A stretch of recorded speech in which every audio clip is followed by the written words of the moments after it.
Hey guys, Billy here. I'm a gladiator hunter and this season I've been top 300 in 2v2 and top 200 in the RBG bracket. And in this video I shall be making an RBG hunter guide. Comment down below if you enjoyed, and as always you can subscribe for more hunter content. You can also catch me live on Twitch at twitch.tv/Billybobbs, and I'll put the link in the description. I hope you enjoy the video.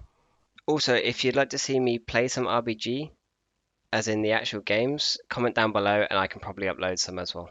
Firstly, I'll start with Marksman Hunter talents.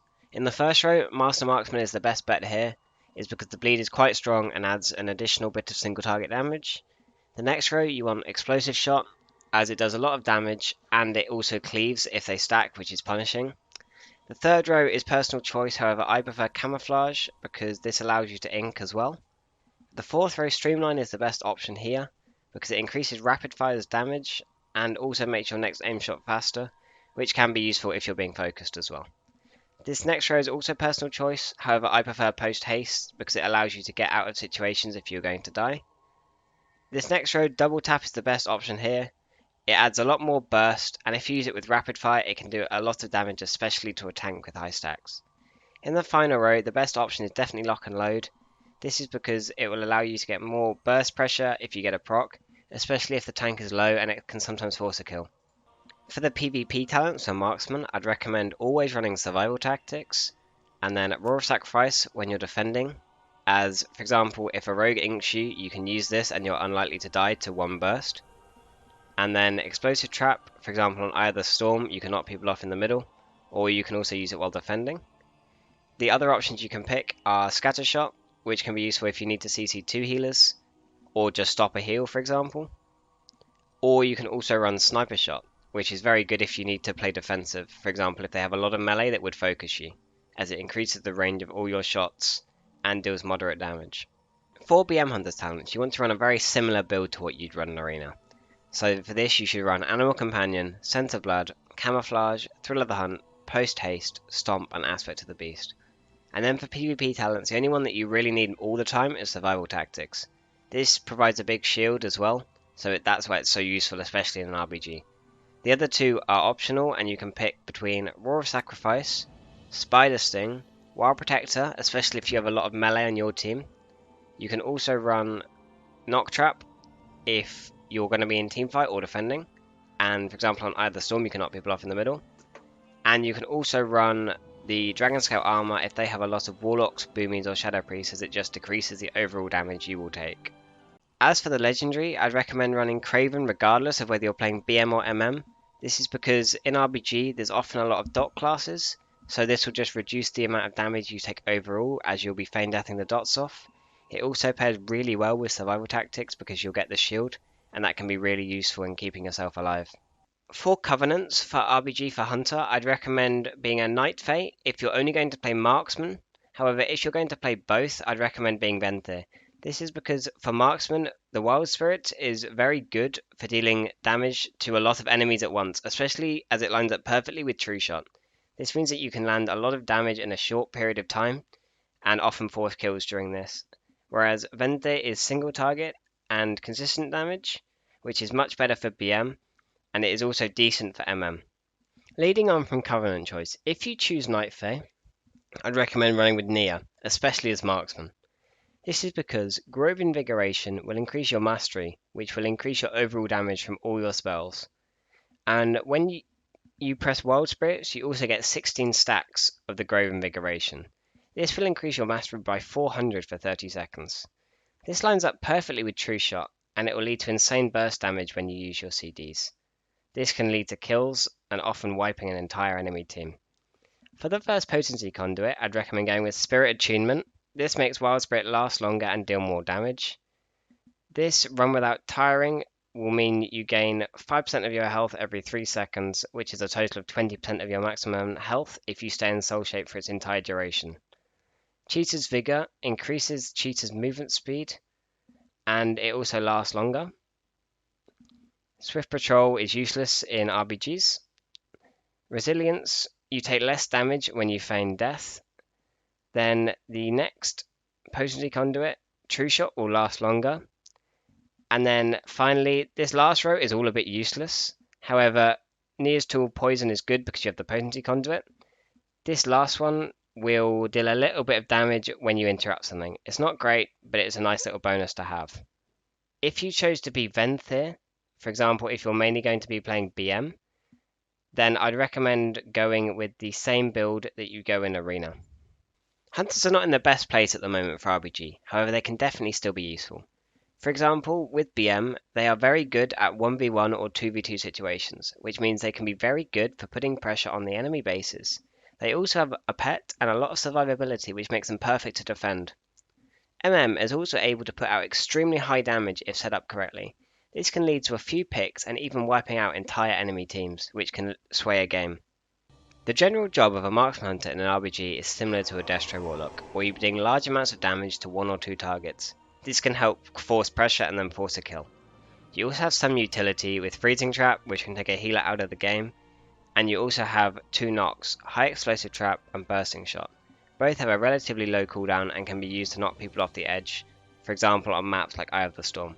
BM has a very different job to Marksman in an RBG, and this is because BM is much weaker in teamfight, as you will not have as much damage and your pet is likely to die a lot due to AoE cleave.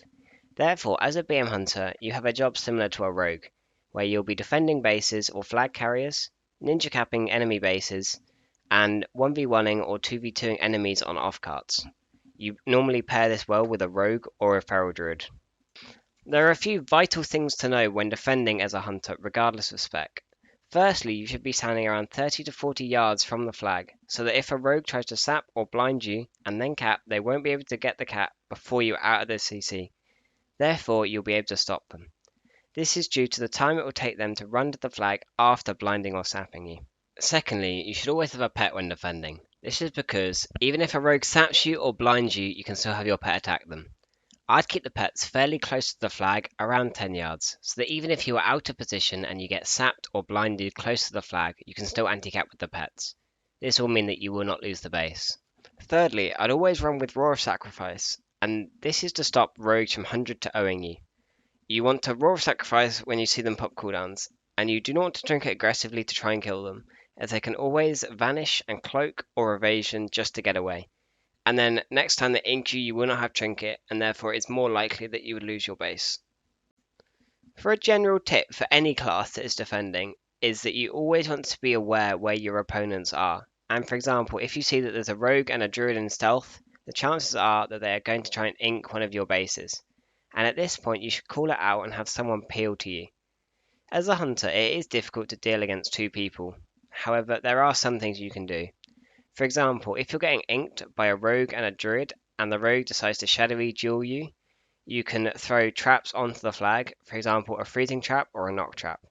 Then if the druid stands in it, they will still get trapped even though you're in the shadowy duel. This would interrupt their cap.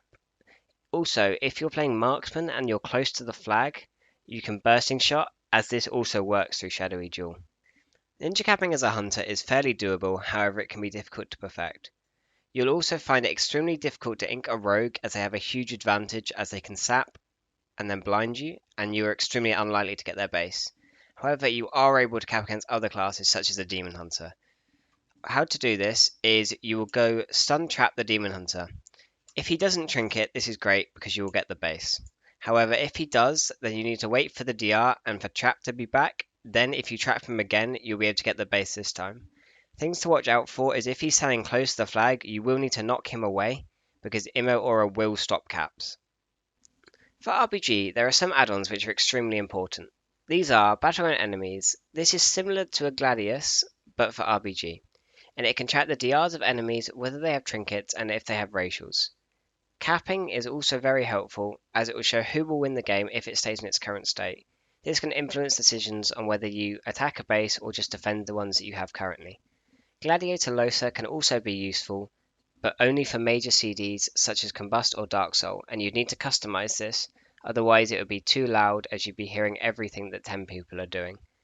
Big debuffs is also very helpful, as you can see how long is left of a CC very clearly, and this can help when trying to ninja cap bases. For team fighting and flag maps, if you're on the defensive group, your main priority is just to keep them away from your flag carrier. You can do this by using knock traps. For example, if they're on the roof in Warson Gulch, knocking them off will mean they have a long run to get back to you. Tar traps and concussive shot to slow them. You can also Roar of Sacrifice to tank if they're taking a lot of damage, or if they're slowed, you can also freedom them by using Master's Call. If on a flag carry map you're on the offensive team, then you want to stay with your group and make sure that you don't get picked off. And you also want to make sure that you have damage for when that you're actually going to be in contact with the EFC. For example, if you pop cooldowns before you get to him, then you'll be useless when you get there and won't do any damage and probably won't force a kill. Another strategy you can use is if, for example, a DK or a Warlock is slowing you in the back and they do not have a healer, it's normally better to turn around and just kill them. Therefore, they will not be able to slow you, and there'll also be one less person in the defensive group for the enemy, making your job a lot easier. If you're playing Marksman, it's likely that you want to be in the offensive group. However, if you're playing BM, you'd be much better for the other group, which is the defensive group. Twin Peaks is very similar to Warson Gulch, so you should use a very similar strategy. In the offensive group, you normally want 1 healer and 4 to 5 DPS. However, if they're not putting any pressure and they're fully defending, you can always go with 2 healers and maybe even 6 DPS. In the defensive group, you want something with slows, such as a BM Hunter and maybe also a Shadow Priest, as they have life swap, which is very useful, and you want 2 healers.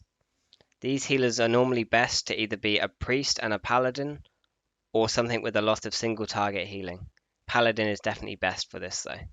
For Eye of the Storm, your job in this PG will depend whether you have enough other classes who can defend, for example Rogues and Guardian Druids, and if you do, then you can go teamfight and you can play MM.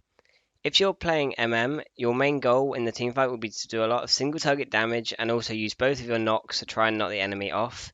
This can sway the teamfight in your favour. However, if you're defending, I'd recommend to play BM, and then you can either go to ink bases with the rogue, or you can just sit on your base and make sure no one gets it. When you're inking with the rogue, you need to make sure that you communicate well in order to guarantee that you get the base. If you see someone else trying to peel to get to your base, you should tell your team and then bring someone back to go defend it. In Battle for Gilneas, if you're playing Beast Mastery, you normally want to be defending, and if you have a rogue, you can also ghost your base and then go and try and cap the 3rd base, which if your alliance will be mines, if your horde will be lighthouse. If you're MM, you can go to the teamfight and deal lots of damage. This map is heavily based on teamfight, so if you have a strong teamfight, it'll be much easier to secure victory on this map. For Arathi Basin, if you're playing Alliance, a tactic that I like to do is that we send most of our DPS and healers to Blacksmith, a rogue to Goldmine, and then keep the Hunter to defend stables. When you have capped stables, you go into camouflage. Then you head up to Lumber Mill, wait until the horde has capped it, then you stun or trap the defender, and then you knock them off. If you can do this successfully, it means you will 100% get LM. This leads to a huge advantage. Deepwind Gorge is very similar to Arathi Basin, however it is slightly bigger, so it will take longer for the enemy to reinforce their bases. This is also important for when you're defending, as you'll need to be aware of what's going to ink you before it happens, because the bases are slightly too far apart to be able to get someone from one base to the other if you need help. I'd recommend normally playing BM for Deepwind Gorge because you will normally be defending, as Marksman is decent on this fight, however the defense from BM is very good, especially since you'll need to be able to live a while if someone inks you. For Temple of Kot Mogu, there isn't really anything special a hunter can do. Apart from if you play Marksman, you will have the ability to be able to one-shot orb carriers if they have enough stacks. This is very useful, however both specs have advantages and they're both very good on this map, especially as orb carriers, as they have a good amount of survivability and can kite fairly well. And finally, for Silver Shard Mines, this map is extremely good for BM hunters, as you can do off-carts with ease. This is because BM is very good for 1v1 and 2v2 situations, which is most likely what it's going to be on off-carts. However, if you do want, you can play Marksman and go teamfight. However, it's not quite as good, because if you do need someone to peel for an off-cart, Marksman is not very good, as it will just die, as it is quite squishy compared to Beast Mastery. Thanks all for watching. Check out my guide above and watch me live on Twitch at twitch.tv/Billybobbs. Also, if you'd like to see some RBG gameplay, let me know and I can always upload some. Peace out, have a great day.